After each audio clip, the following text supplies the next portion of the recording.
మన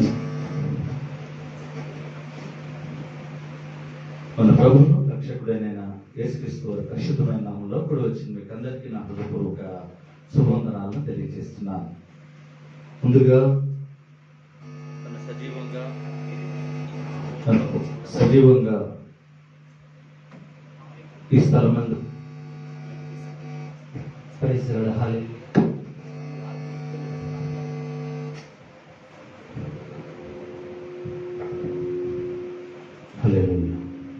నన్ను సజీవంగా మరి స్థలంలో నిలబెట్టిన జీవంగల దేవునికి నిండు కృతజ్ఞతాస్తుతులు చెల్లిస్తున్నాను.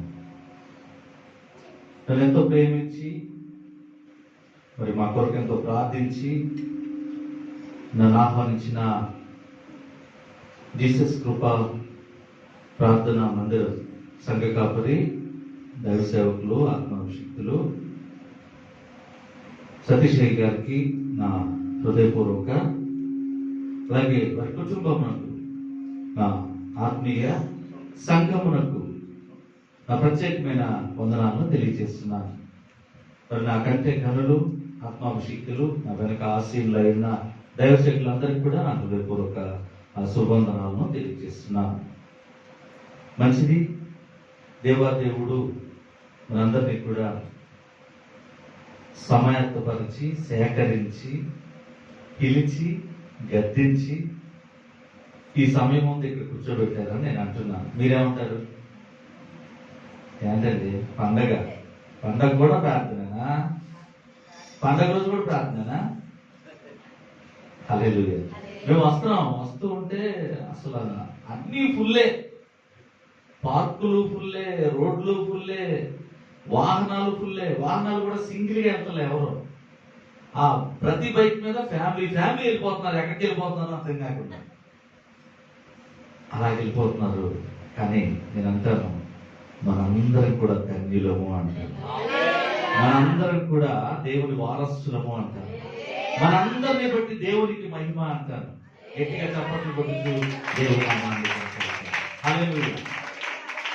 ఈ స్థలమందు, ఈ సమయమందు దేవునికి మహిమకరంగా మనం నుంచిన దేవునికి నిండుగా కృతజ్ఞతాస్తుతులు చెల్లిద్దాం. హల్లెలూయా. ప్రభునందు ప్రియమైన సహోదరులందరికీ కూడా తన పరిశుద్ధమైన కార్యాలు చేసేందుకు,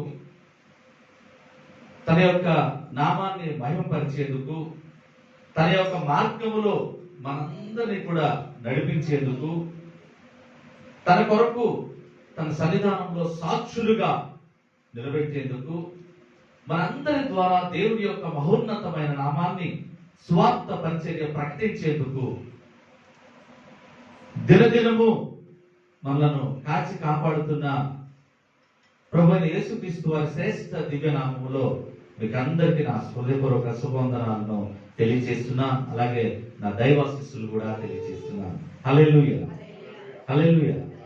మంచిది, ఇలాంటి వాక్య జ్ఞానాన్ని దేవుడు అంగీకరించునుగాక, దేవుడు దీవించునుగాక.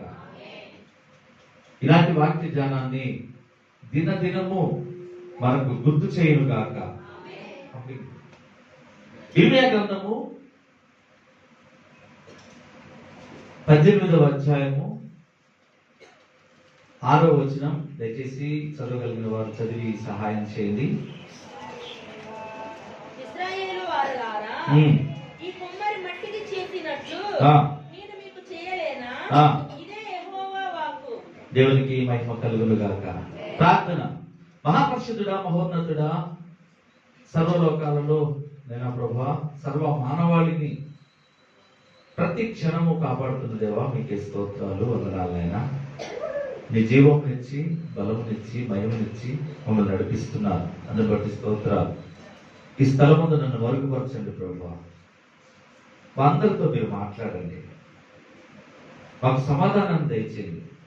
ఆదరణ కలిగించే మాటలు, పరివర్తనం కలిగించే మాటలు మాకు దయచేసి మమ్మల్ని స్థిరపరిచి ఉజ్జీవింప చేయమని సమస్తವನ್ನು మీ చేతులకు అప్పచెప్తూ నజరేయుడైన యేసుక్రీస్తు నామములో అడిగి వేడుకొంచున్నాము తండ్రి, ఆమేన్.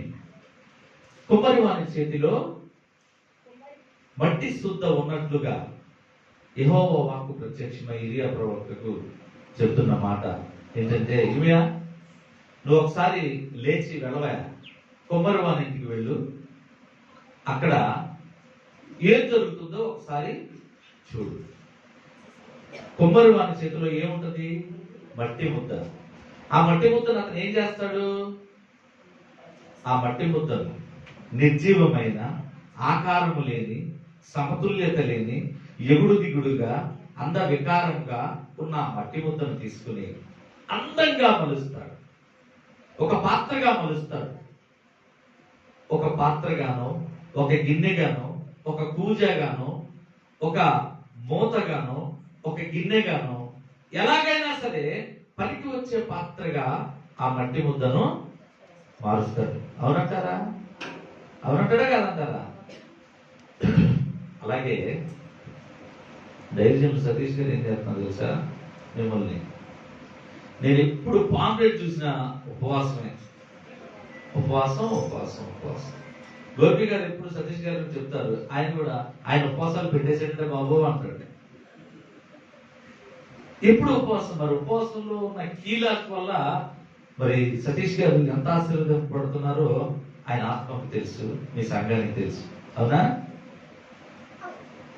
ఈ అంతేకాకుండా ఈ ఉపవాసంలో అంత ఆదాయమే. సతీష్ గారికి అంత ఆదాయమే. 100 రోజులుంటే 90 రోజులు ఉపవాసమే. నేను అనుకుంటాను 30 రోజులుంటే 20 రోజులు ఉపవాసమే. కృపా గారు పోయి 10 రోజులు వెలుగుతుందని నేను అనుకుంటున్నాను. అలాగే అంత ఆదాయమే. ఆరోగ్యం కూడా ఆదాయమే. ఆరోగ్య ఆదాయం, ధనాదాయము. ఈ ఉపవాసం ద్వారా సంఘాన్ని సతీష్ గారు ఏం చేస్తున్నారంటే, అనేక క్రమములను బట్టి లొంగని వారిని, వంగిన వారిని, పాడైపోయే వారిని, పడిపోయిన వారిని, సొట్టబడిన వారిని, ఒడిలిపోయిన వారిని, వంగని వారిని సరిచేస్తూ సమాజంలో విలువగల పాత్రగా మలుస్తున్నారని, దేవునికి మహిమకరంగా ఎంతో సంతోషంగా ఉంచుతున్నారని నేను అనుకుంటున్నాను. గట్టిగా చప్పట్లు కొట్టుచు దేవుని నామాన్ని కనపడతాను. హల్లెలూయా. ఒక మట్టి ముద్దకు దేవుడిచ్చిన విలువ ఎంతంటే అంత ఎంత కాదండి, అంత ఎంత కాదు. మనము ఒక మట్టి ముద్ద, ఈ మట్టి ముద్దకు విలువ ఎంత అంటే, ఒక నిర్జీవమైన మట్టిపై దేవుని యొక్క ప్రేమ కుమ్మరించినంత. ఒక నిర్జీవమైన మట్టిపై దేవుని యొక్క కృపా క్షేమములు, కృపా ప్రసన్నత ప్రసరించినట్లుగా, ఒక మట్టి ముద్దపై దేవుని యొక్క కృప ఆవరించినట్లంతా. ఎందుకంటే ఎందుకు పనికిరాని ఒక మట్టిని తీసుకుని అన్ని నీకోసమే అన్నట్లుగా దేవుడు మట్టిని ఒక పాత్రగా మలుస్తున్నాడు. ఎందుకు పనికిరాది అన్న మట్టిని అన్ని నీకోసమే అన్న స్థితికి దేవుడు తీసుకువచ్చాడు. ఎందుకంటే నువ్వు, నేను, మనందరం కూడా మట్టి ముద్దలమే. అయితే మీ పక్క వారికి ఒకసారి షేకండి, చెప్పండి, నువ్వు మట్టివి అనండి. ఒకవేళ దేని గురించి అయినా అతిశయపడుతున్నారేమో, నువ్వు మట్టివి అని చెప్పండి, నువ్వు మట్టి ముద్దవి అని చెప్పండి. ఈ మాట జీవితాంతం మనకు గుర్తుంటేనే మనం దేవునిలో ముందుకు వెళ్తాం. ఈ మాట ప్రతి విషయంలో గుర్తుండాలి, నువ్వు మట్టి ముద్దవి అని. హల్లెలూయా. ఈ మట్టి ముద్దను దేవుడు ఎంత ప్రేమించాడంటే తన ప్రాణము పెట్టేంతగా ప్రేమించాడండి. హల్లెలూయా. కేవలం ఈ మట్టి దేహంపై దేవుని యొక్క ప్రేమ అత్యున్నతమైనది. ప్రేమ చేస్తుందంటే నిన్ను బ్రతికిస్తుంది. ప్రేమ డబ్బము చూపదు. ప్రేమ నిన్ను ఆదరిస్తుంది. ప్రేమ నిన్ను ఘనపరుస్తుంది.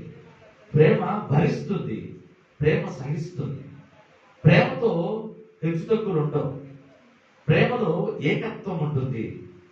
ప్రేమ నిన్ను వృద్ధి పొందిస్తుంది. ప్రేమ నిన్ను ఒకరి పట్ల ఒకరిపై ఆదరణ కలిగించేటట్లుగా నిన్ను ఉసుగొలుపుతుంది. ప్రేమ నిన్ను ఒకరి పట్ల విలువ పెంచుతుంది. ప్రేమ నిన్ను ఆదరించేటట్లుగా చేస్తుంది. ప్రేమ దూషించదండి అన్నది. ప్రేమ ఎన్నడూ అవమానించదండి. ప్రేమ ఎన్నడూ నిన్ను అసహించుకోదండి. అటువంటిదే దేవుని ప్రేమ. అదే ఇట్స్ గాడ్స్ లవ్. అదే దేవుని ప్రేమ. అంతటి దేవుని ప్రేమను ఈ మట్టి ముద్దపై చూపించిన మహోన్నతమైన దేవునికి గట్టిగా చప్పట్లు కొట్టుచు దేవుని నామాన్ని కనపడుతాం. హల్లెలూయా. ఈ ప్రేమేనండి మట్టిని మనిషిగా మార్చింది. ఈ ప్రేమేనండి మట్టిలో ఉన్న మనిషి కొరకు పరమ నుండి దైవము ఈ భూమి మీదకు రప్పించింది. కేవలం ప్రేమే. అదే దేవుని ప్రేమ. ప్రేమ నిర్జీవమైన నిన్ను జీవముగా మార్చింది. దేవునికి మహిమ కలుగును గాక. హల్లెలూయా. దిక్కు దశ లేక పడి ఉన్న నిన్ను నన్ను మనందరినీ కూడా ఒక పాత్రగా మార్చింది. మట్టి ముద్ద అక్కడ పడి ఉందండి. దాన్ని తీసి ప్రేమ ఏం చేసిందంటే అరచేతిలో చెప్పుకుంది. చక్కని రూపంతో ఆ రూపానికి ఆదాము అని పేరు పెట్టిందండి. హల్లెలూయా. మనకి రూపాన్ని ఇచ్చింది, జీవాన్ని ఇచ్చింది, బలాన్ని ఇచ్చింది, మహిమనిచ్చింది, మట్టిని మహిమగా మార్చింది. కేవలం దేవుని యొక్క ప్రేమ తప్ప మరి ఏది కాదండి. హల్లెలూయా. మట్టిని మనిషిగా మార్చింది దేవుని ప్రేమ. ఈ మట్టి మనిషికి దేవుడు అన్ని ఇచ్చాడు. నమ్ముతారా? నమ్మిన వారు గట్టిగా చప్పట్లు కొట్టచ్చు దేవుని నామాన్ని గనపడతాం. హల్లెలూయా. కానీ నేటికి కూడా మనం అంటూ ఉంటాం. ఏమంటామంటే ఏమిచ్చాడు దేవుడు? ఏమీ ఇవ్వాల అంటూ ఉంటాం. నిజమండి. ఇన్ని ప్రసంగాలు విన్నారు, ఇన్నిసార్లు బైబిల్ చదివారు, మనం ఏమంటామంటే ఏమిచ్చాడు దేవుడు? ఏమి ఇవ్వలేదయ్యా అని శారీరక తత్వంతో మనం సడన్ గా మాట అనేస్తూ ఉంటాం. కానీ నేను అంటాను, దేవుడు అన్ని ఇచ్చాడు నీకు. దేవుడు సమస్తము నీకు ఇచ్చాడు. దేవుడు సర్వ సృష్టిని నీ కాళ్ళ కింద పెట్టాడు. హల్లెలూయా. ఎందుకంటే అన్నిటికన్నా దేవుని ప్రేమ ఏం చేసిందంటే అన్నిటికన్నా భిన్నగా నిన్ను చేసింది, నిన్ను ఉంచింది, నిన్ను భరించింది. నిన్ను సర్వ సృష్టి మీద నిన్ను ఏలమని నీకు గొప్ప అధికారాన్ని ఇచ్చింది. కానీ నేటికి కూడా మనం అంటూ ఉంటాం, ఏం చేశాడు దేవుడు? ప్రార్థనలు కూడా చేస్తూ ఉంటాం, ఉపవాసాలు అంటూ ఉంటాం. కానీ దేవుడు అంటున్నాడు, బంక మన్ను కుమ్మరి చేతిలో ఉన్నట్లుగా మీరందరూ కూడా నా చేతిలో ఉన్నారు. గట్టిగా చెప్పండి. దేవుని నామాన్ని కనపడతాం. హల్లెలూయా. బంక మన్ను కుమ్మరి చేతిలో ఉంటే ఏమవుతుందో మీరందరూ నా చేతిలో ఉన్నట్టుగా ఉన్నారు. హల్లెలూయా. బంక మన్ను కుమ్మరి చేతిలో ఉంటే ఏమవుతుంది? ఎల్లప్పుడూ ఏం చేస్తూ ఉంటాడు? చెక్కుతూ ఉంటాడు. బండరాయిని కూడా ఒక కళ శిల్పిగా మారుస్తాడు. మీరు చూడండి, ఎక్కడన్నా ఒక కొండరాయి దగ్గర ఒక శిల్పి ఒక సుత్తి శానం పట్టుకుని చెక్కుతూ ఉంటాడు. ఫస్ట్ మనకు బండరాయిలాగానే కనపడుద్ది. కొన్నాళ్ళకు వెళ్ళి చూస్తే ఒక ఆకారం వస్తుంది. మరి కొన్నాళ్ళకు వెళ్ళి చూస్తే చక్కటి రూపం వస్తుంది. మరి కొన్నాళ్ళకు వెళ్ళి చూస్తే ఒక అందమైన వస్తువు, శిల్పము, కళ, పూజను, ఏదో ఒక వస్తువు అందముగా చూడడానికి చక్కగా తయారై ఉంటుంది. అది శిల్పి చేతిలో ఒక శిలలాగా. దేవుని చేతిలో అలా ఉండాలి మనం ఎప్పుడు కూడా. కుమ్మరి చేతిలో బంకమన్ను వలె దేవుని చేతిలో నువ్వు ఎప్పుడు కూడా చెక్కబడుతూ ఉండాలి దినదినము. నేను అంటున్నాడు, బంకమన్ను కుమ్మరి చేతిలో ఉన్నట్లుగా మీరందరూ నా చేతిలో ఉన్నారు. నేను అన్ని ఇచ్చాను, మీకు అన్ని ఇచ్చాను అంటున్నాను. ఆయన చేతిలో ఉన్న మన కోసం అన్ని ఇచ్చాడు అంటున్నారు కదా.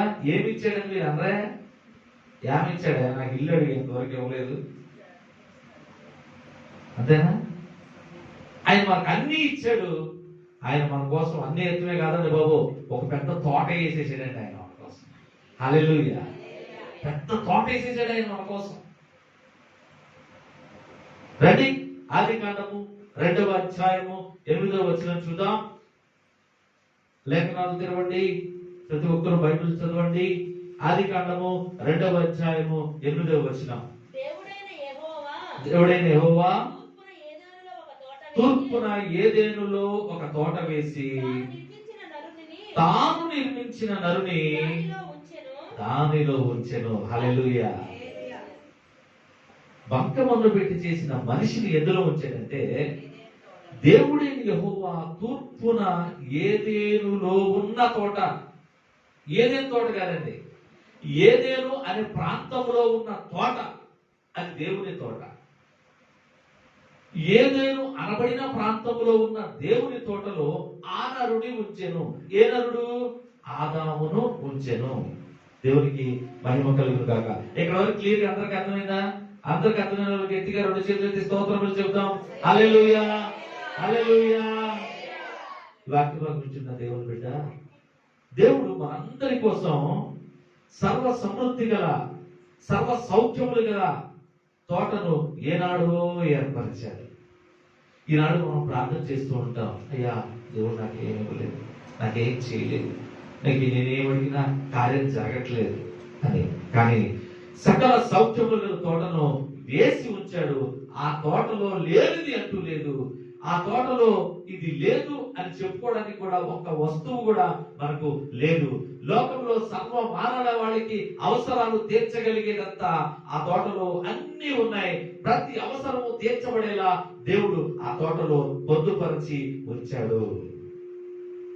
హల్లెలూయా. ఆ తోటలో సకల జీవరాశికి శ్రేష్టమైన ఫలవృక్షాలు, సప్త శోభాతిమాన జీవజల నదులు పారుతూ ఉన్నాయి. ఇంకేం కావాలండి మనకు? ఆ తోటను దేవుడే వేసి ఆ తోటలో చక్కని పరదైసులు తలపించేలా చక్కని ఉద్యానవనాలు, వృక్షాలు, పూల చెట్లు, ఫలాలు, జీవజల నదులు అన్ని ఆ తోటలో ఉన్నాయి. ఆ తోట దేవుని తోట. అదే ఏదేనులో ఉన్న తోట. ఏదేను తోటలో ఏమున్నాయండి? సర్వ మానవాళికి సమృద్ధినివ్వగల, స్వస్థత పరచగలిగిన, ప్రాణమును నింపగలిగిన ప్రతి అవసరత, మానవాళి ప్రతి అవసరత ఏదేను తోటలో పొందుపరిచి ఉన్నాడు. ఈ మట్టి ముద్దకు ఏనాడో నీకు సర్వ సమృద్ధి అన్ని దేవుడు ఏదేను తోటలో ఇచ్చి ఉన్నాడు. హల్లెలూయా. రెడీ? యెహెజ్కేలు గ్రంథము 28వ అధ్యాయము 12 చివర 13వ వచనం ఒకసారి చూద్దాం. యెహెజ్కేలు గ్రంథము. నరపుత్రుడా, తూరు రాజును గూర్చి అంగలార్పు వచనమెత్తి ఇలాగు ప్రకటింపుము.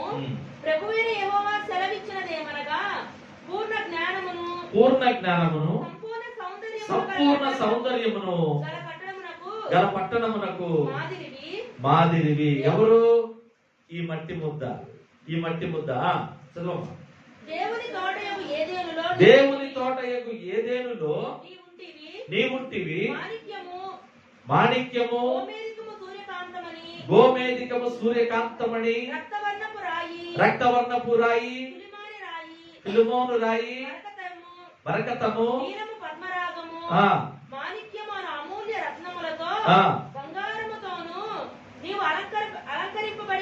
ఇవన్నీ కూడా ప్రపంచంలోనూ అతి విలువైన బట్టి, ఎవరు చూడలేనివి, ఎవరు చూడదగినవి, ఎవరు పొందుకోలేనివి, ఇవన్నీ కూడా దేవుని యొక్క ఆధ్యాత్మికతతో సంతరించిన వస్తువులు, అలంకారములు. వీటన్నిటినీ కూడా ఈ మట్టి ముద్దకు పోలుస్తున్నాడు దేవుడు. ఇది గొప్ప విషయం. ఇవన్నీ కూడా మట్టి ముద్దను చేసినప్పుడే నీకు అలంకరించబడినవి. అంటే నువ్వు తక్కువేమీ కాదు, నీ విలువ తక్కువ కాదు. ప్రతి సహోదరి సహోదరుడా, నేను తక్కువ దాన్ని, నేను ఎందుకు పనికిరాని దాన్ని, నేను నల్లగా ఉన్నాను, నేను అందవిహీనంగా ఉన్నాను, నేను ఎందుకు పనికిరాని అనుకుంటున్నావేమో.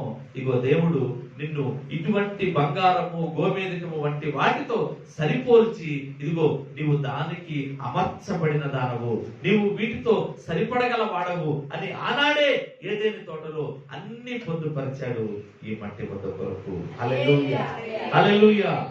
యెహోవా ప్రభువు చెప్పేది ఏంటంటే, ఆయన జ్ఞానము, సౌందర్యము పరిపూర్ణమైనవి దేవుని తోట అని ఏదేనిలో నీవున్నావు. ఎవరున్నావు?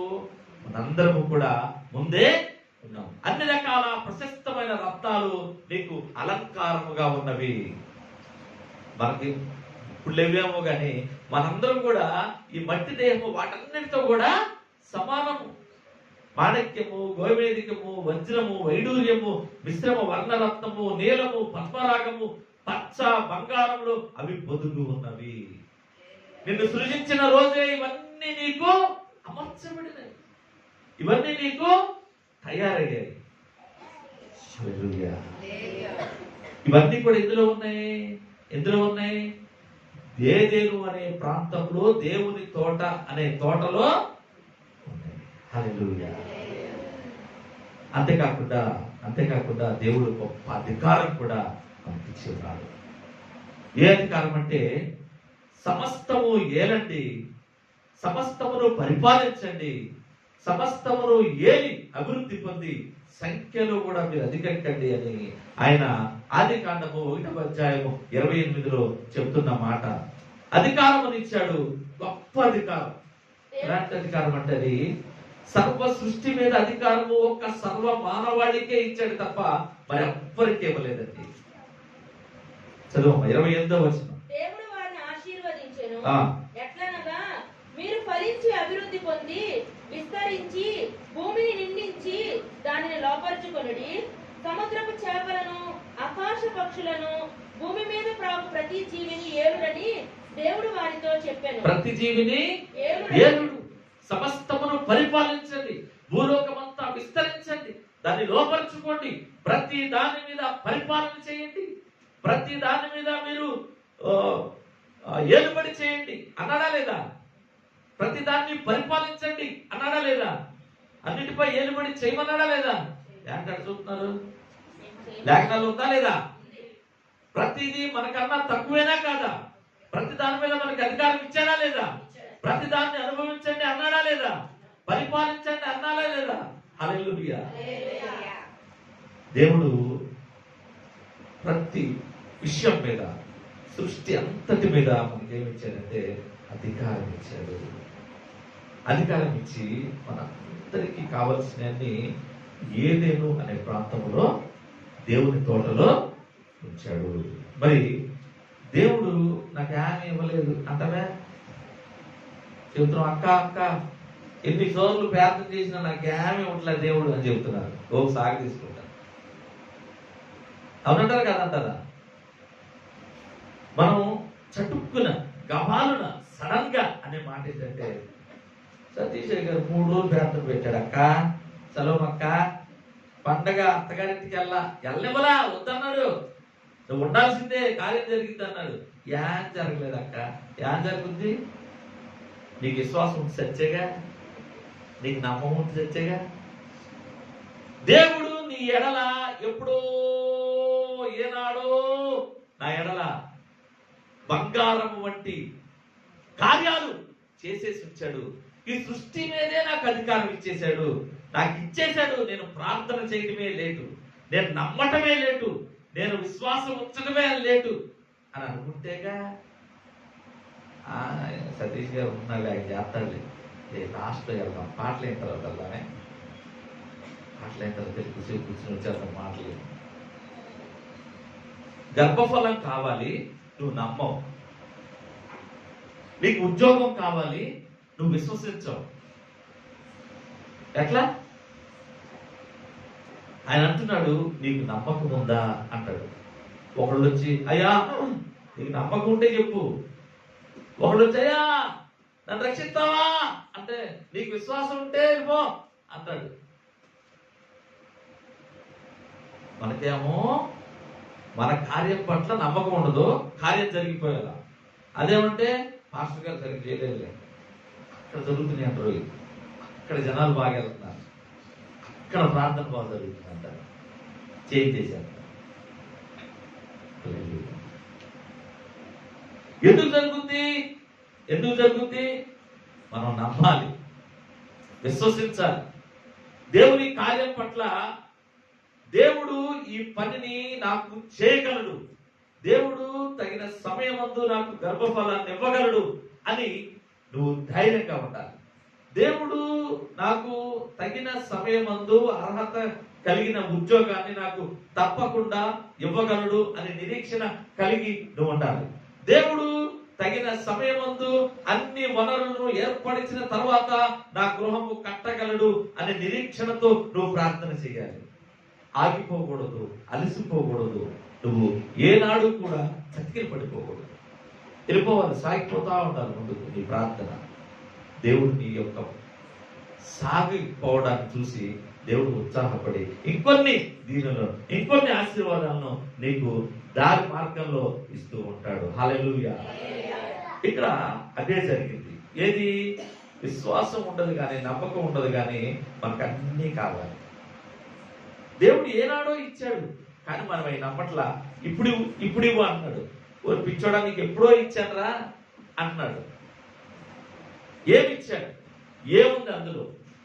నిన్ను ఇప్పుడు ఇక్కడ ఏం జరిగిందంటే మన కోసం ఆయన ఏదేనులో తోటలు వేసి సకల సమృద్ధినిచ్చి ఏలమని మనకిస్తే మనకేమో నమ్మకం లేక, విశ్వాసం లేక మనము వెనక్కి తగ్గిపోతున్నాం.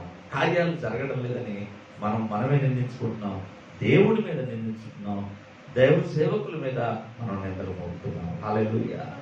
మనకేముండాలి? నమ్మకం ఉండాలి, విశ్వాసం ఉండాలి.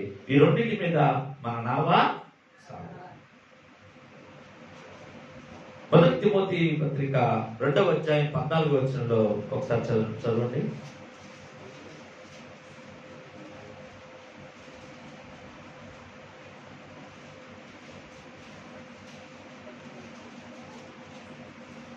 మొదటి తిమోతి 2వ అధ్యాయము 14వ వచనం. మరియు ఆదాము మోసపరచబడలేదు గాని స్త్రీ మోసపరచబడి అపరాధములో పడెను.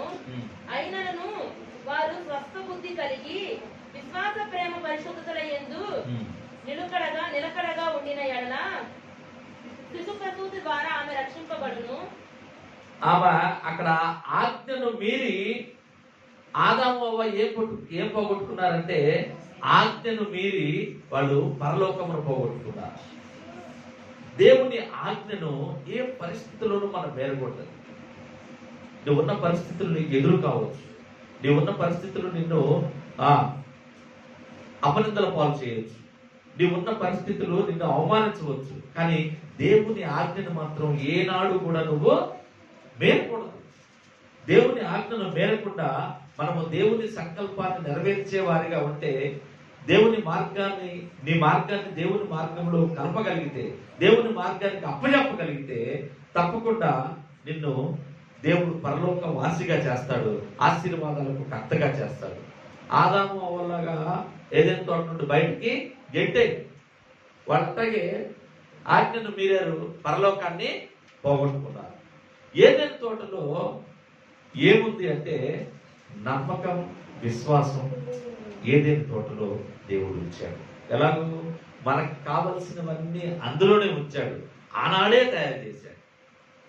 రెండవది ఏంటంటే ఏదైనా తోటలో సహవాసం ఉందండి. ఏముందండి? దేవుని తోట, ఏదేను అనబడిన దేవుని తోటలో సహవాసం. అది సహవాసపు తోట. ఈ తోటలో ముగ్గురు ఎప్పుడు సహవాసం చేస్తూ ఉండేవాడు. ఎవరెవరు? ఆదాము, అవ్వ, దేవుడు.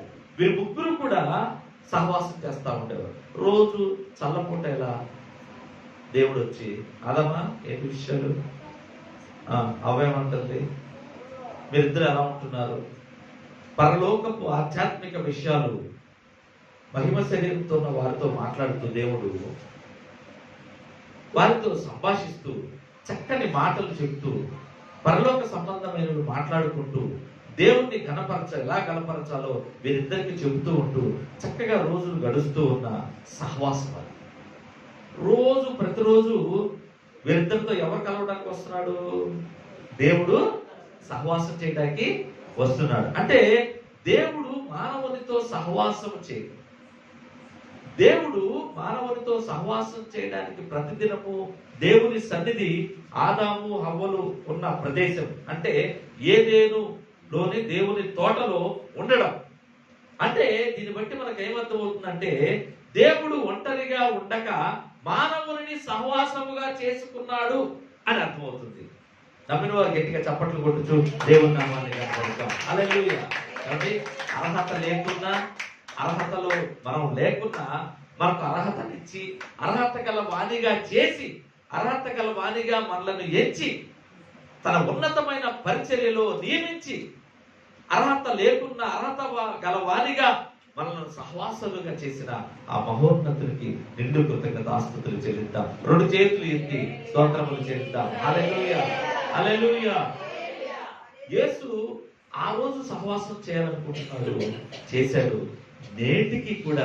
నేటికి కూడా మనందరితో సహవాసం చేయాలనుకుంటున్నాడు. కానీ మనమేనంటే ఆయన్ని దగ్గరికి రానివ్వడం లేదు. ఆదామవ్వలు ఎల్లప్పుడూ స్తుతిస్తానే ఉండేవాళ్ళంట. ఆదామవ్వలు ఎప్పుడు దేవుని నామాన్ని కనపరుస్తానే ఉండేవారంట. ఆదామవ్వలు ఎడిదిగిన స్తోత్రం స్తుతులు చెల్లిస్తానే ఉండేవారంట. మనకే టైం కుదరట్లేదండి. ఉదయం నుండి రాత్రికి 24 గంటలు దేవుడిస్తే, ఒక గంట ఒక దినము దేవుని ఆవరణలో గడిపితే, ఒక గంట గడుపుతున్నావా? ఈరోజు మీరు ఈ 3వ రోజు ఉపవాస ప్రార్థనకు వస్తూ ఒక గంట ఇక్కడ జరిగే కార్యక్రమం కోసం మేము ప్రార్థన చేసామన్న వాళ్ళు ఎవరు? లేదు. దేవుడు దీవించిన కాదు. ఇది ఈ క్రమము నడవాలి. ఈ ప్రార్థన మనకుండాలి. ఈ సహవాసం, దేవునితో సహవాసం మనకుండాలి. ఆనాడు ఆదాము అవ్వలు దేవుడు కావాలి రా నా ఫ్రెండ్షిప్ పర్లా, దేవుడే వారిని కోరి వచ్చాడు. ఈనాడు కూడా ఈ జీసస్ కృపా ప్రార్థనా మందిరంలో దేవుడు మన అందరితో మాట్లాడుతున్న మాట, ఈ సహవాసం నాకు కావాలంటున్నాడు. మీ యొక్క స్తుతులు నాకు కావాలి అంటున్నాడు. మీ యొక్క విజ్ఞాపన నాకు కావాలి, నేను ప్రతి అవసరతను మీకు తీరుస్తాను అంటున్నాడు. నమ్మకంగా, విశ్వాసంగా. ఏదేనుడు ఏముందంటే సహవాసం ఉన్నది. దేవుడు ఆదాముతో సహవాసం చేశాడు. ఎక్కడ జరిగింది అది? ఏదేను తోటలో, దేవుని తోటలో జరిగింది. అంటే దేవుడు నిన్ను నిర్మించుకున్నది, దేవుడు నిన్ను ఏర్పరచుకున్నది, దేవుడు మట్టిగా ఉన్న నిన్ను తీసి తన అరచేతిలో చక్కగా ఇష్టపడి చక్కగా ఒక రూపంగా తన పోలిక చొప్పున చెప్పుకున్నది నీతో సహవాసం చేయడానికి, నిన్ను తన స్నేహితురాలిగా మార్చుకోవడానికి. ఈ వాక్య భాగం చిన్న దేవుని బిడ్డ, నీ సహవాసం ఎవరితో చేస్తున్నావు? ఉదయాన్నే తన కృపతో నీ మరణ పడక మీద నుండి జీవాన్నిచ్చి లేపుతున్న దేవునితో సహవాసం చేస్తున్నావా? వెంటనే పక్కనే ఉన్న దిండి కింద ఉన్న సెల్ ఫోన్ తీసి సెల్ ఫోన్తో సహవాసం చేస్తున్నావా? ఎవరితో నీ సహవాసం చేస్తున్నావా? దేవుడు సూటిగా అడుగుతున్న ప్రశ్న, నీ సహవాసం దేవునితో ఉండాలి. నీ స్తుతి, నీ నోట ఉన్న మొదటి మాట దేవునికి ఇవ్వాలి. నీ మొదటి ఆలోచన దేవునికి ఇవ్వాలి. నీ మొదటి విజ్ఞాపన దేవునికి ఇవ్వాలి. నీ మొదటి తలంపు దేవునికి ఇవ్వాలి. ఎందుకంటే ఆయన నీ కొరకే ప్రాణం పెట్టిన నీ నిజ స్నేహితుడు కనుక. గట్టిగా చప్పట్లు కొట్టచ్చు దేవుని నామాన్ని. హల్లెలూయా. ఈ సహవాసం దేవునితోనే నీకు కలిగి ఉండాలి. కానీ మనము చాలా సహవాసాలు చేస్తూ ఉంటాం. ఈ సహవాసాలు, ఈ లోకపు సహవాసాలు చాలా ఉన్నాయి, కానీ అవి లిమిటెడ్గా ఉండాలి. మీరు హద్దులు దాటొద్దు. నీ లిమిట్లోనే నీ సరిహద్దులు చూసుకుని ఫ్రెండ్షిప్ చేయాలి. మా తాడిగడుపు గ్రామంలో ఒక యవనస్తుడు ఉన్నాడు. మంచి వ్యక్తి, మంచి ప్రార్థనా పరుడు. ప్రతి ఆదివారం సంఘ కార్యక్రమంలో పాల్గొంటాడు. ఆ కుటుంబం కూడా పాల్గొంటుంది. అయితే ఇంజనీరింగ్ సీట్ వచ్చింది. మొదటి సంవత్సరం దిగ్విజయంగా పూర్తి చేశాడు చక్కగా. 2వ సంవత్సరం కూడా దేవుని నామానికి భయంకరంగా సబ్జెక్టులు అన్నీ అయిపోయినాయి. 3వ సంవత్సరంలోకి వచ్చాడు. ఒక ఆదివారం కనపడలా. ఏంటయ్యా కనపడలేదు అంటే వాళ్ళ అమ్మ చెప్తుంది, అయ్యా ట్యూషన్కి వెళ్ళాడని చెప్తుంది. సరే 2వ వారం కనపడలా. ఏంటయ్యా కనపడలేదంటే వాళ్ళ నాన్నగారు అంటున్నారు, నేనే ఊరు పంపించాను అంటున్నారు. సరే 3వ వారం లాస్ట్లో వచ్చాడు, కూర్చున్నాడు, వెళ్తున్నాడు. మెల్లమెల్లిగా దేవుని సమయాన్ని దొంగిలిస్తున్నాడు. మెల్లమెల్లగా దేవునికి దూరం అవుతున్నాడు. మెల్లమెల్లగా దేవుని వాక్యానికి దూరం అయ్యాడు. స్నేహితులకు దగ్గరయ్యాడు. దేవుని సహవాసం దూరమైంది. స్నేహితుల సహవాసం దగ్గరైంది. మెల్లమెల్లగా సమయం ఎక్కువ అవుతుంది. ఇంటికి త్వరగా రాకుండా లేటుగా రావడం ప్రారంభించాడు. అప్పుడు వచ్చారు తల్లిదండ్రులు నా వద్దకు, అయ్యా నా బిడ్డను ఒకసారి మందలించండి. ఏంటమ్మా అంటే, ఇలా చేస్తున్నాడు, ఇలా చేస్తున్నాడు అంటే, అయితే మొదట మిమ్మల్ని మందలించాలి అన్న. ఎందుకంటే ముందు తల్లిదండ్రులదే తప్పు. ఏ బిడ్డ అయినా సరే తల్లిదండ్రులని చూసే నేర్చుకుంటాడు. వారు ఎలా ఉంటారు, వారు ఎలా మాట్లాడతారు, ఇంట్లో ఎవరైనా వస్తే వాళ్ళు ఎలా గౌరవిస్తారు, ఇంట్లో ఎవరైనా వస్తే దైవజనులు వస్తే ముందు మంచినీళ్ళు మమ్మీ ఏం చేస్తుంది, మంచినీళ్ళు ఇస్తుందా, టీ ఇస్తుందా చూస్తారు. మీరు ఎలా చేస్తారో నీ బిడ్డలు కూడా అలాగే చేస్తారు. నువ్వు ఎలా నడుస్తావో నీ బిడ్డలు కూడా అలాగే నడుస్తారు. నువ్వు ఎలా మాట్లాడతావో నీ బిడ్డలు కూడా అలాగే మాట్లాడతారు. వాళ్ళు మందిరంలో ఫస్ట్ నాకు అబద్ధం చెప్పారు. ఫస్ట్ మిమ్మల్నే మందలించాలి. తర్వాత అయితే మనవాడు లిమిట్స్ దాటిపోయాడు, ద్రవ్యసనాలు పాలైపోయాడు, ఎక్కడికో వెళ్ళిపోయాడు. తీరా స్టిల్ ఇప్పుడు చూస్తే 2 సంవత్సరాల నుంచి కోమాలో ఉన్నాడు. డ్రగ్స్ ఎడిక్ట్ అయిపోయాడు. ఫస్ట్ సిగరెట్ అన్నారు, తర్వాత మద్యం అన్నారు, తర్వాత డ్రగ్స్ తాగుతున్నారు. ఒకరోజు పందెం కట్టారంట, నువ్వు 2 నేను 3 అని. 3 అంటే అతని ఆర్గాన్స్ పాడైపోయినాయి. 3 డ్రగ్స్ తీసుకున్నాడు. అతని అవయవాలన్నీ పనితీరు తప్పి గతులు తప్పి 18 సంవత్సరాలు 22 సంవత్సరాలు యవ్వనస్తుడు ఈనాడు 2 సంవత్సరాల నుంచి బెడ్ మీద కోమాలో ఉన్నాడు. ఎంతవరకు ఒక ఆర్గాన్ కూడా పనిచేయకుండా, పోస్తే తాగుతాడు అంతవరకు, కళ్ళు తెరవటం లేదు. ఈరోజు నీ బిడ్డలు ఎవరితో సహవాసం చేస్తున్నారు? నీ భర్త నీ భార్య ఎవరితో సహవాసం చేస్తున్నారు? మీరు కుటుంబం ఎవరితో సహవాసం చేస్తున్నారు? ఒకసారి గమనించండి దేవుడు బిడ్డలారా.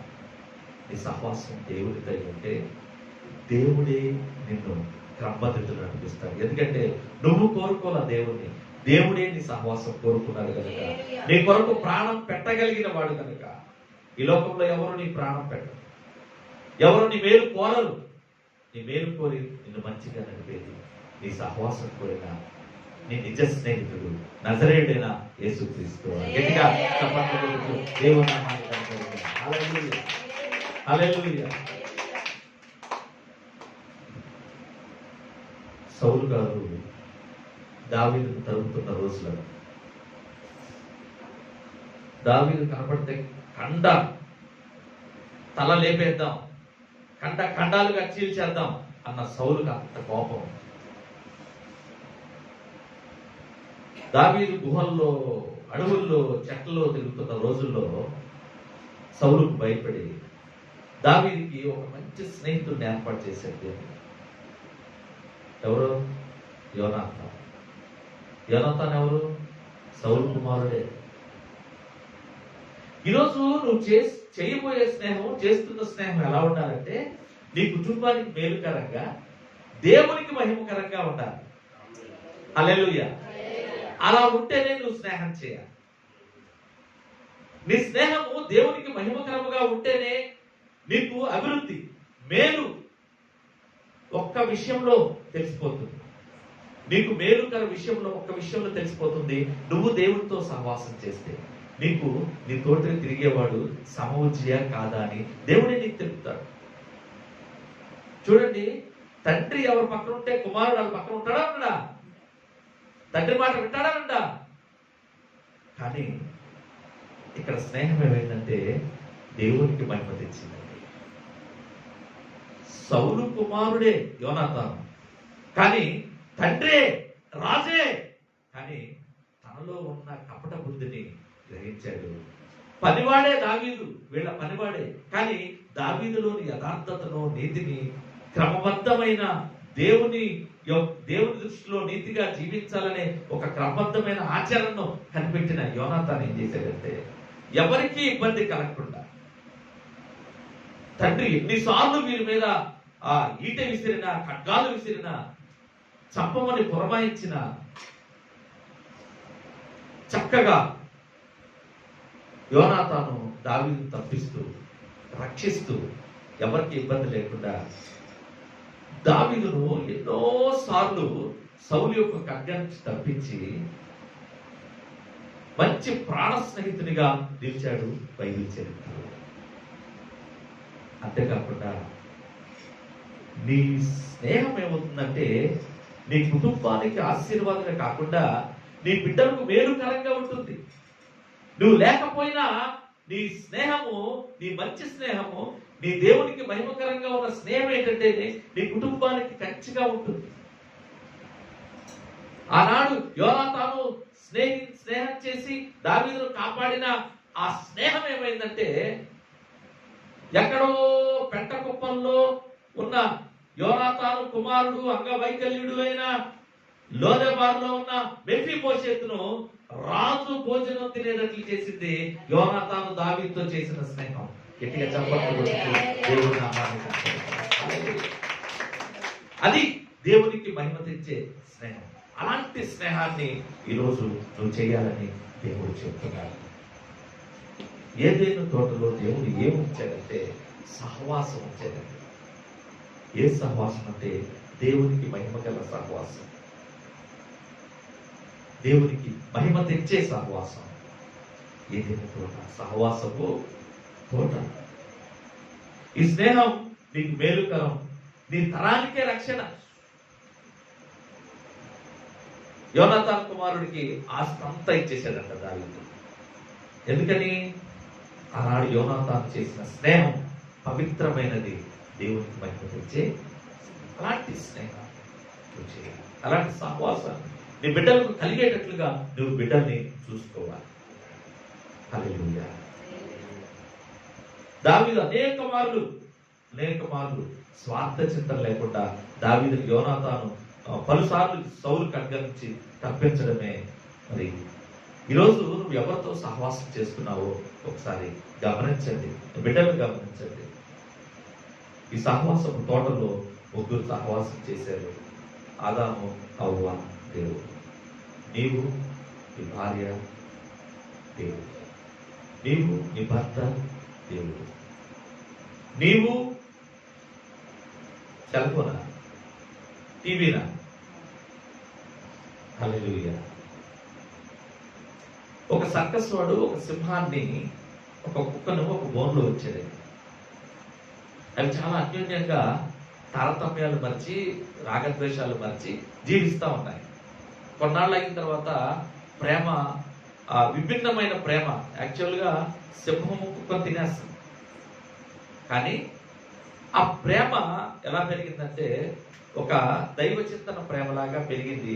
ఆ రెండు ఒకే బోన్లో చక్కగా పెరిగాయి. కొన్నాళ్ళకి కుక్క చనిపోయిందండి, అనారోగ్యం. అయితే అనారోగ్యం చనిపోయిన కుక్క తలుచుకుంటూ, దాని జ్ఞాపకాలనే ఇది తలుచుకుంటూ, సింహము కూడా ఫుడ్ డ్రింక్ మానేసింది, తినడం తాగడం మానేసింది. అది కూడా కుక్కను జ్ఞాపకం చేసుకుంటూ అది కూడా కొన్నాళ్లకు చనిపోయింది. చాలా బాధేసింది. ఇది నిజంగా స్కాట్లాండ్ లో జరిగిన యథార్థ సంఘటన. ఆ సర్కస్ వాడికి చాలా బాధేసింది. ఎందుకంటే వారిద్దరి స్నేహాన్ని బట్టి, వారి ఆ రెండు సహవాసాన్ని బట్టి వాడు చాలా బాధపడ్డాడు. ఒక న్యూస్ పేపర్లో ప్రచురించాడు. ఈ రెండు స్నేహం, ఈ రెండు సహవాసం ఎంత పవిత్రమైనవని. 2 రోజులు ఆగితే మర్చిపోయి చక్కగా ఈ సింహం ఇంకో సింహంతో బతకొచ్చుగా. కుక్కను జ్ఞాపకం చేసుకుంటూ తినకుండా తాకుండా చనిపోయిందండి. హల్లెలూయా. సహవాసం అంత గొప్పది. ప్రాణమునిచ్చున్నది సహవాసం అంటే ఏంటండి? ప్రాణము పెట్టేది సహవాసం, ప్రాణమునిచ్చున్నది సహవాసం. నీ సహాయకుడు, నీ సావాసుగాడు, నీ జతగాడు, నీ సలహాగాడు ఎవరై ఉండాలంటే నీ కొరకు, నీ స్నేహం కొరకు ప్రాణం పెట్టేవాడై ఉండాలి. నీ కుటుంబం కొరకు మేలు చేసేవాడై ఉండాలి. నీ కొరకు ప్రాణం పెట్టింది ఎవరయ్యా అంటే నజరేయుడైన యేసయ్య మాత్రమే. గట్టిగా చప్పట్లు కొట్టుచు దేవుని నామాన్ని ఘనపరుద్దాం. ఈ యొక్క సహవాసం దేవునితోనే అయి ఉండాలి. సర్వ మానవాళి సహవాసం కూడా నజరేయుడైన సర్వ శరీరులకు దేవుడైన ఆ యేసయ్యతోనే సహవాసం కలిగి ఉండాలి. హల్లెలూయా. ఏదైనా తోటలో ఏముందంటే సహవాసం ఉంది. నెక్స్ట్ మరో మాట పరిశుద్ధత ఉంది. ఆయన అంతా చేశాడు, చూశాడు, అంతా మంచిగా ఉంది, పరిశుద్ధమైనది అనుకున్నాడు. తాను చేసిందంతా చూసినప్పుడు చక్కగా పరిశుద్ధమైనది. దేవుడు మంచిగా యథార్థవంతులను పరిశుద్ధవంతులుగా మనల్ని కూడా ఉంచాడండి. చూడు ప్రసంగి గ్రంథము 7వ అధ్యాయం 29లో మనల్ని కూడా దేవుడు పరిశుద్ధులుగా, ఆ మానవులు కూడా పరిశుద్ధులుగా ఉండాలని ఆయన కోరుకున్నాడు. మనందరం కూడా ఈ లోకంలో ఉన్న అన్యాచారాల్లో పడకుండా, మనం కూడా అన్యాచారంలో పడి మనకు తెలియకుండానే మనం అపవిత్రులు అయిపోతున్నాం ఒక్కొక్కసారి. కనుక మనం ఎటువంటి అన్యాచారంలో పడకుండా దేవునికి మహిమకరంగా జీవిస్తూ, దేవునితో సహవాసం చేస్తూ, దేవునికి పరిశుద్ధులుగా ఉండాలని దేవుడు కోరుకుంటున్నారు. చూడండి, ఒక గొర్రెపిల్ల పందులతో సహవాసం చేస్తూ బురదగుంట్లో పడింది. గొర్రె పంది వేరుగా కనపడదా? ఎంత పడినా రైతు ఏం చేశాడంటే ఆ గొర్రెపిల్ల తీసి శుభ్రంగా కడిగాడు. గొర్రె వేరైపోయింది, పందులు వేరైపోయినాయి. అలాగే యేసయ్య కూడా మనల్ని పాపం అనే ఊబిలో నుండి తీసి తన యొక్క రక్షణ అనే వస్త్రాన్ని ఇచ్చి మనలను పరిశుద్ధులుగా ఉంచాడండి. హల్లెలూయా. ఏదెని తోటలో పరిశుద్ధతను ఉంచాడు. మరో మాట ఆశీర్వాదమును పొందిన తోటగా ఉంది. 1:28 అనేకమైన ఆశీర్వాదాలు దేవుడిచ్చాడు. మీరు ఏలండి, ఫలించండి, భూమిని విస్తరింప చేయండి, సర్వ సృష్టిని మీరు పరిపాలించండి అని ఆశీర్వాదాల తోటగా మనలను ఆశీర్వాదాల కర్తలుగా ఉంచడానికి ఏదైనా అనే తోటలో, దేవుని తోటలో ఆశీర్వాదాలను ఉంచాడు. మరింపేమించంటే వృక్షములు ఉంచాడు. ఏ వృక్షములయ్యి? ఏదైనా తోటలో పలు రకాలైన చెట్లు ఉన్నాయి. చూడండి, 12వ అధ్యాయం 16వ వచనంలో చదవద్దు కానీ నేను ఒడివడిగా ముగించి వేస్తున్నాను. తినగలిగినవి, తినకూడనివి, మంచి చెడ్డలు, తెలుగునిచ్చేవి అక్కడ ఉన్నాయి. ఏమిటాయి అంటే జీవ జల వృక్షములు, జ్ఞాన వృక్షము, జీవ వృక్షము, ఆహార వృక్షము. ఈ 3 వృక్షాలు ఉన్నాయి. జీవ వృక్షం ఏం చేసిందంటే ఆదామోవులు తినవలసిన ఫలములు తినకూడని ఫలములు తిని జీవితంలో పోగొట్టుకున్నారు జీవవృక్ష ఫలం ద్వారా. జ్ఞాన వృక్షము ద్వారా దేవుని ఆశీర్వాదము, సహవాసములు వాళ్ళు పోగొట్టుకున్నారు. ఆహార వృక్షం వల్ల జయించువానికి పరలోకంలో ఉన్న జీవవృక్ష ఫలములు అయి తినవచ్చు. జయించువారు ఎవరు? వారు పరలోకంలో నిలబడేవారు, జయించువారు. 1,44,000 మంది ముందు నిలబడేవారే జయించువారు. ఏదైనా తోట జీవజలముల తోట. జీవజలములు అంటే యోహాను సువార్త చూడండి, యోహాను సువార్తలో ఉంటుంది. జీవజలములు అంటే యేసుక్రీస్తు ప్రభువారే. హల్లెలూయా. జీవజలములు ఏదైనా తోటలో ప్రవహిస్తున్నాయంటే 4 నదులు ప్రవహిస్తున్నాయి. ఏదైనా తోటలో ఇన్ని ఉంచాడు మన కోసం దేవుడు. ఎవరి కోసం ఇవన్నీ?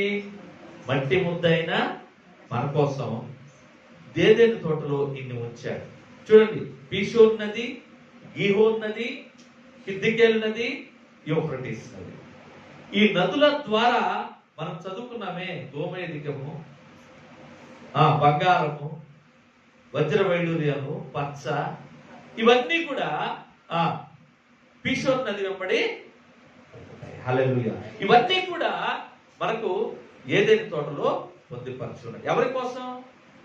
మట్టి ముద్ద కొరకు. హల్లెలూయా, హల్లెలూయా. యోహాను సువార్త 7వ అధ్యాయం 37వ వచనంలో జీవ జలము అంటే యేసుక్రీస్తు ప్రభువారే. నీవు ఒక ఏదైనా తోటవై ఉండి,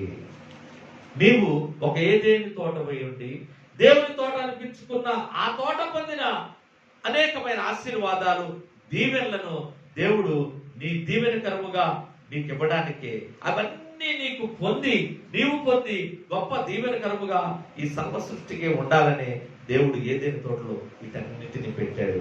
గట్టిగా చప్పట్లు కొట్టుచు దేవుడి నామాన్ని కనపడతాం. హల్లెలూయా. ఈ వాక్య భాగం దేవుని బిడ్డ, నువ్వే ఒక ఏదైనా తోటపై ఉంది. ఏదైనా తోటలో ఉన్న ఇవన్నీ కూడా నువ్వు పొందుకొని, ఈ దీవెనలన్నీ నువ్వు పొందుకొని, ఈ దీవెనలన్నీ నువ్వు పొందుకొని ఆశీర్వాదకరముగా దేవునికి మహిమకరముగా ఉండాలని ఏదైనా తోటలో ఇన్ని ఆశీర్వాదాలు పెట్టాడు. ఎన్ని ఆశీర్వాదాలు? పరిశుద్ధత, నదులు, జీవజలపు నదులు, ఆశీర్వాదాలు, బంగారము, గోమేధికము, ఇవన్నీ కూడా దేవుడు ఎవరి కోసం ఉంచాడంటే నీకోసమే. హల్లెలూయా. ఇన్ని ఆశీర్వాదాలు ఉన్నాయి, ఇన్ని మేలులు ఉన్నాయి, ఎంత జీవం ఉన్నది. ఏదైనా తోటలో ఉన్న దీవెనలు నీకు ఇవ్వాలని, మట్టిగా ఉన్న నిన్ను మహిమగా మార్చాలని, మట్టిగా ఉన్న నిన్ను మనిషిగా చేసి నీతో సహవాసము కొరకు ఏదైనాలో ఉన్న నిన్ను ఉంచాడు. ఏదైనాలో నిన్ను ఉంచింది ఎందుకంటే నిన్ను మహిమగా, దేవునికి మహిమకరముగా ఉంచాలని. ఏదైనా తోటలో ఉన్న జీవఫలం నీదే, ఏదైనా తోటలో ఉన్న అభివృద్ధి నీదే, ఏదైనా తోటలో ఉన్న బంగారం నీదే, ఏదైనా తోటలో ఉన్న ప్రేమ నీదే, ఏదైనా తోటలో ఉన్న సహవాసము నీదే. దేవుడు నాకు ఏం చేశాడు అని అనుకుంటున్నా ప్రియ సహోదరి సహోదరుడా, దేవుడు నీకు ఇన్ని చేశాడు. దేవుడు నీకేం చేశాడు, నాకేమి ఇచ్చాడు అని అనుకుంటున్నావు కదా. అనుకుంటున్నా ఓ ప్రియ సహోదరి సహోదరుడా, దేవుడు నీకు ఇన్ని ఇచ్చాడు. హల్లెలూయా, హల్లెలూయా. ఏదైనా తోట నుండి బయటకు తోయబడ్డా, బయటకు పంపబడ్డా, బయటకు గెంటబడ్డా ఆదాము అవ్వలా కాకుండా ప్రాణం ఇచ్చేవాడు నిజమైన సహవాసమునకు, అదే నిజమైన సహవాసం. ఏది? నజరేయుడైన యేసుక్రీస్తు వారు నిజమైన సహవాసము గ్రహించి కుమ్మరి వారి చేతిలో బంకమన్నులా నీ కొరకు ప్రాణం పెట్టిన నా యేసయ్యకు నీకు ఒక గొప్ప మార్గాన్ని చెబుతాడు ఈ రాత్రి కాల సమయంలో. హల్లెలూయా. అదే జీవ మార్గము, అదే క్రీస్తు మార్గము. నా యేసయ్యకు నీ మార్గాన్ని అప్పచెబుతావా? ఏదైనా తోటలో ఇన్ని వచ్చిన ఈ నజరేయుడైన యేసయ్య, నీవు ఏ స్థితిలో ప్రార్థిస్తున్నావు? ఏ మార్గం కొరకు ప్రార్థిస్తున్నావు? ఏ ద్వారము తెరవబడాలని ప్రార్థిస్తున్నావు? నీ మార్గాన్ని ఆయనకి అప్పచెప్తావా? కుమ్మరికి బంకమంటురా అప్పచెప్పిన విధంగా నా యేసయ్యకు నీ మార్గాన్ని అప్పచెప్తావా? నా యేసయ్యకు నీ ఆలోచన అప్పచెప్తావా? నజరేయుడైన యేసుక్రీస్తుకు నీ యొక్క అలమి కానీ నా వల్ల కావడం లేదయ్యా, ఈ కార్యం జరగడం లేదయ్యా అన్న ప్రతి ఆలోచనను, తలంపును అప్పచెప్తావా? ఆయనతో సహవాసం చేస్తావా? ఆయన చెలిమి కోరుకుంటావా? ఈ రాత్రి కాల సమయంలో ఆరాధనలో దేవుడిని అడుగుతున్న సూటి ప్రశ్న ఏంటంటే, ఇగో సహోదరి సహోదరుడా, నీ మార్గాన్ని నాకు అప్పచెప్తావా? నీ మార్గాన్ని అప్పచెప్తే ఏమవుతుందంటే ఆయన నీకు రక్షణ మార్గాన్ని ఇస్తాడు, జీవ మార్గాన్ని ఇస్తాడు. ఏదేని తోట వంటి ఒక బహుళ సుందరమైన, అధికమైన, గొప్ప ఆధిక్యత కలిగిన మార్గాన్ని నీకు దేవుడు కలుగ చేస్తాడు. చోట పాటలు ముగించబడి తర్వాత ఆరాధన ముగించబడింది. వాక్యం చెప్పడానికి ఒక దైవ సేవకుడు లేచాడు. అయితే ఒక మధ్య వయసు ఉన్న వ్యక్తి వచ్చి ఇప్పుడు ఆయన ప్రసంగిస్తారు అని చెప్పి వెళ్ళిపోతారు. అయితే ఈ యవనస్తుడు వెళ్ళి కూర్చోగానే నడి వయసు ఉన్న ఆయన, ఒక వృద్ధ పాస్టర్ గారు వస్తారు. వచ్చి ఒక సైనికాధికారి కుమారుడితో కలిసి సముద్రంలోకి వెళ్ళాడు అని ఒక ప్రసంగం మొదలు పెడతారు. ఒక సైనికాధికారి వాళ్ళ కుమారుడిని, వాళ్ళ కుమారుడి స్నేహితుడిని తీసుకుని సముద్రంలోకి వెళ్తాడు. ఎందుకు? విహారానికి, వాళ్ళిద్దరికి చూపించడానికి సముద్రాన్ని ఓడలో వెళ్తారు. వెళ్తే అకస్మాత్తుగా అక్కడ ఈదురుగాలు లేచి, అలలు లేచి ఓడ మునిగిపోయే పరిస్థితి నెలకొంటుంది. అయితే తండ్రి నావికాధికారే, అంటే ఓడ నడిపేవాడే, ఓడలో పనిచేసేవాడే, అతను సీనియరే. అయినా సరే కంట్రోల్ తగ్గిపోయింది. ఎందుకంటే పెను తుఫాను గాలి అంతగా వీస్తుంది. ఓడ కంట్రోల్ తప్పింది. ఇక ఓడ మునిగిపోతుంది. ఇక తప్పని పరిస్థితుల్లో ముగ్గురు సముద్రంలోకి దూకవలసి వచ్చేసి సముద్రంలోకి ముగ్గురు కూడా దూకేశారు. దూకేగానే ముగ్గురు కూడా సముద్రంలోకి దూకేశారు అని చెప్పి ఈ ప్రసంగం చెప్పి ఆయన ఆపేశాడు. ఆపేస్తే అక్కడ వినేవాళ్ళంతా అన్నట్లుగా అట్లాగే చూస్తున్నారు. చూస్తుంటే అందులో ఒక ఇద్దరు యవనస్తులు ఇతన్ని గమనించడం, అంటే అందరూ అలాగే ఉంటే వీళ్ళిద్దరు మాత్రం ముందుకొచ్చి అన్నట్లుగా చూడటం ఈయన గమనించాడు. గమనించి ఓహో వీళ్ళిద్దరూ కంగారు పడుతున్నారు అనుకున్నాడు. అనుకుని చెప్తాం మొదలు పెట్టాడు. చూడండి, సముద్రంలో పడిన వెంటనే ఒక వాళ్ళ కుమారుడేమో ఎడం పక్కకు వెళ్ళిపోయాడు. వాళ్ళ కుమారుడు స్నేహితుడేమో కుడి పక్కకు వెళ్ళిపోయాడు. ఇతని దగ్గర ఇతను నావికాధికారి కాబట్టి అన్ని ప్రావీణ్యత సంపాదించాడు కాబట్టి ఇతనికి ఈత వచ్చు, ఎలా సముద్రంలో బయటపడాలో ఒక ఐడియాలజీ వచ్చు. ఈ ప్రకారంగా ఆయన ముందుకు వెళుతూ ఈదుకుంటూ వడివడిగా ఈదుకుంటూ ఆ చిన్న బోటు ఉంటే ఆ బోటు మీద ఎక్కి ఒక తాడును పట్టుకుంటాడు. ఆ తాడును పట్టుకుని చూస్తూ ఉంటాడు, ఎవరి వైపు వేయాలా అని ఆలోచిస్తూ ఉంటాడు. ఇటేమో వాళ్ళ కుమారుడు, ఇటేమో వాళ్ళ కుమారుడి స్నేహితుడు. ఎవరికి ఇవ్వాలి? ఇద్దరిలో ఒక్కళ్ళే బతుకుతారు. ఎందుకంటే ఒకరిని పైకి లాగే లోపు ఇంకొకరు వెళ్ళిపోతారు, చనిపోతారు. ఇద్దరిలో ఒకళ్ళనే తీసుకురావాలి. ఎవరైనా ఆలోచిస్తూ ఉంటాడు. ఒక్క క్షణం ఆలోచించి కుడివైపు తాడు వేసేస్తాడండి. హల్లెలూయా. ఎడమ వైపు వాళ్ళ కుమారుడు ఉంటాడు, కుడివైపు వాళ్ళ కుమారుడి స్నేహితుడు ఉంటాడు. కుడివైపు వేస్తాడు, వాళ్ళ కుమారుడి స్నేహితుడు రక్షిస్తాడు. కుమారుడి స్నేహితుడు ఆ బోట్లోకి లాగుతాడు. తీరా చూస్తే వాళ్ళ కుమారుడు కనపడతాడు. ఆ జాడ కూడా లేదు, శవం కూడా దొరకలా. ఆ బోటు వెళ్ళిపోయింది, ఆత్మ వెళ్ళిపోయాడు, కనపడలా. ఎందుకని నావికాధికారి ఆలోచించి తన కుమారుడిని రక్షించలేదు అంటే, నిజ రక్షకుడైన నజరేయుడైన యేసుక్రీస్తు వారిని తన కుమారుడు విశ్వసించారు. విశ్వసించిన వాడు ప్రతివాడు రక్షణ పొంది ఆయనతో సహవాసములో ఉంటాడని ఈయన నమ్మాడు. కనుక రక్షణ పొందిన వాడు పరలోకం చేరతాడు, నాకు పర్లేదు. రక్షణ పొందని వాడు నరకంకి వెళ్లకుండా తప్పించుకుంటాడు అని. హల్లెలూయా. గట్టిగా చప్పట్లు కొట్టుచు దేవుని నామాన్ని గణపరుస్తాడు. తన కుమారుడు చనిపోయినా పర్వాలేదు, నరకంలోకి వెళ్లకుండా రక్షణ పొందేలాగా ఆ కుమారుడు స్నేహితుడిని రక్షించాడు ఆ నావికాధికారి. తన కుమారుడు ఎడమ వైపు ఉన్నాడు, ఆయన కుడి వైపు ఉన్నాడు. ఇక్కడ రక్షణలో రక్షణ మార్గాన్ని ఆ నావికాధికారి వారికి తెలియజేశాడు. హల్లెలూయా, హల్లెలూయా. దేవునికి మహిమ కలుగును గాక. ఈ రాత్రికాల సమయంలో మరి జీసస్ కృపా ప్రార్థన మందిరంలో రక్షణ పొందారా? రక్షణ పొందలేదా?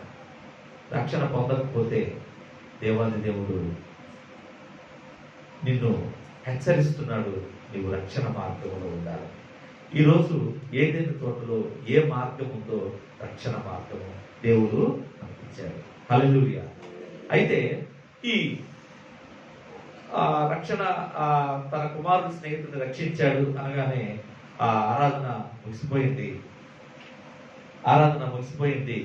అయితే అందరూ లేచారు. ఆ ఇద్దరు యువకులు మాత్రం వచ్చారు. ఆ ఇద్దరు యువకులు వచ్చి, అయ్యా, మీరు మీ కుమారుడిని రక్షించలేదు, వారు ఎవరో కుమారుడిని రక్షించారు, కానీ ఇది చాలా అతిశయోక్తిగా ఉంది. నీ కుమారుడిని రక్షించుకోవాలి కానీ వేరే కుమారుడిని ఎందుకు రక్షించావంటే, అయ్యా, అతను రక్షణ పొందాడు కాబట్టి ఆయన పరలోకం వెళ్తాడు, నేను రక్షణ పొందలేదు కాబట్టి నేను రక్షించాను అంటే ఆయన ఎవరో కాదు, ఈయనే అంటాడు. ఆ చెప్పే ఆయననయ్యా నావికాధికారి, ఆ రక్షించిన వాడిని నేను అంటాడు. హల్లెలూయా. ఆ ఇద్దరు యువకులు చాలా ఆశ్చర్యపోతారు. ఈ రాత్రికాల సమయంలో దేవాదేవుడు మనందరితో మాట్లాడుతున్న మాట ఏంటంటే, మనం దేవుణ్ణి అంగీకరించామా లేదా? నిర్జీవమైన మట్టి ముద్దగా మనం తీసిన దేవుడు నీకు ఒక రక్షణ మార్గాన్ని, జీవ మార్గాన్ని ఇవ్వడానికే ఏదేని తోటను ఏర్పరిచి అందులో ఎన్ని సమృద్ధి అయిన ఆ రక్షణకరమైన నీకు మేలుకరమైన అనేక రక్షణకరమైన ద్వారాలు అందులో వచ్చాయి. వాటిని నువ్వు కైవసం చేసుకోవాలి, పొందుకోవాలి అంటే నువ్వు రక్షణ మార్గంలోకి రావాలి. ఆయన నిర్జీవమైన మట్టి ముద్దగా ఉన్న నిన్ను పనికొచ్చే పాత్రగా మలుస్తాడు. ఎప్పుడు నువ్వు రక్షణ మార్గంలోకి వచ్చిన దైవజనాంగమా, ఈ లోక బాధలు భరించలేకున్నావేమో, ఈ లోకంలోని అనేకమైన ప్రతి విధమైన బంధకాలు నిన్ను బంధించున్నాయేమో, ఆర్థిక సమస్యలు అప్పుల బాధలు నిన్ను తాండవించలేక, నిన్ను మెట్లు ఎక్కించలేక, నిన్ను ప్రార్థన చేయించలేక, దేవుణ్ణి నమ్మించలేక, నిన్ను ముందుకు సాగించలేకపోతున్నాయేమో, వాటిని భరించలేక జయించలేక దినదినము నువ్వు అనేకమైన సమస్యలతో కృంగిపోతున్నావేమో. ఇగో ఇలా ఎంతకాలం భరించాలి అని నీలో నీవే మదన పడిపోతున్నావేమో. అయితే నీవు కృంగి ఉన్న భారాల నుండి, బాధల నుండి దేవుడు నిన్ను విడిపించడానికి, నిన్ను ఈ రాత్రికాల సమయంలో ఈ ఆరాధనలో నిన్నుంచి ఈ దేవుని తోట అయిన ఏదైనా తోటలో ఉన్న ప్రతి విధమైన మేలును నువ్వు పొందుకొని నీవే ఒక ఏదైనా తోటపై ఉండి ఆ తోటలో ఉన్న ప్రతి విధమైన ఆశీర్వాదాలు నువ్వు పొందుకోవాలని దేవుడు ఈ విధంగా నీతో మాట్లాడుతున్నాడు. హల్లెలూయా, హల్లెలూయా. అయితే నువ్వు కలిగి ఉన్న భారాల నుండి ప్రశాంతమైన జీవితాన్ని జీవించడానికి ఒక చక్కని మార్గాన్ని, రక్షణ మార్గాన్ని దేవుడు ఈ రాత్రికాల సమయంలో నీకు అనుగ్రహించబోతున్నాడు. నువ్వు నమ్మావా, విశ్వసించావా? దేవునితో సహవాసం చేస్తే ఏదైనా తోటలో ఉన్న మేలులన్నీ నీ కుటుంబానికి అనుగ్రహింపబడును గాక. ఏదైనా తోటలో ఉన్న ప్రతి ఆశీర్వాదము నీకు అనుగ్రహింపబడును గాక. ఏదైనా అనే దేవుని తోటలో ఉన్న ప్రతి మేలు నీకు ఆపాదించబడును గాక. అటు కృపా ధన్యత దేవుడు మనందరికీ అనుగ్రహింపబడును గాక. దేవుడు మనం దీవించి ఆశీర్వదించును గాక. మహాపరిశుద్ధుడా, మహోన్నతుడా, జీవాధిపతి, సర్వసృష్టికర్త దేవా, మీకే వందనాలు తెలుసుకోవాలి. ఇక ప్రభువా, మమ్మల్ని రాత్రికాల సమయంలో ఏదైనా తోటలో ఉన్న ప్రతి ఆశీర్వాదాన్ని మాకు మేలుకరంగా చేశాను అన్నారు. అయ్యా, మట్టి ముద్దగా ఉన్న నీకు అనేకమైన విలువగల వారిగా నేను మలిచానన్నారు ప్రభు. అందరు బట్టి స్తోత్రం, వందనాలు. అయ్యా, మీరు మాకు రక్షణ మార్గాన్ని, జీవ మార్గాన్ని, సహవాసం మార్గాన్ని, పరిశుద్ధత మార్గాన్ని దయచేశారు ప్రభు. అందరు బట్టి స్తోత్రాలు. కూడి ఉన్న ప్రతి బిడ్డను మీరు జ్ఞాపకం చేసుకోండి. కూడి ఉన్న ప్రతి బిడ్డను అయ్యా మీరు ఏదైనా తోటలో ఉన్న ఆశీర్వాదాలతో నింపండి. ప్రతి బిడ్డ జీవితం ఒక ఏదైనా తోటలాగా మరల్చండి. ఏదైనా తోటలో ఉన్న ప్రతి ఆశీర్వాదాలు ప్రతి కుటుంబంలోకి మీరు ప్రసరింప చేయండి. సమస్త చేతులు కప్పుతుంది. నజరేయుడైన యేసుక్రీస్తు వారి పరిశుద్ధమైన నామములో బ్రతుకులాడి అడిగి వేడుకొంచున్నాము తండ్రి. ఆమేన్, ఆమేన్.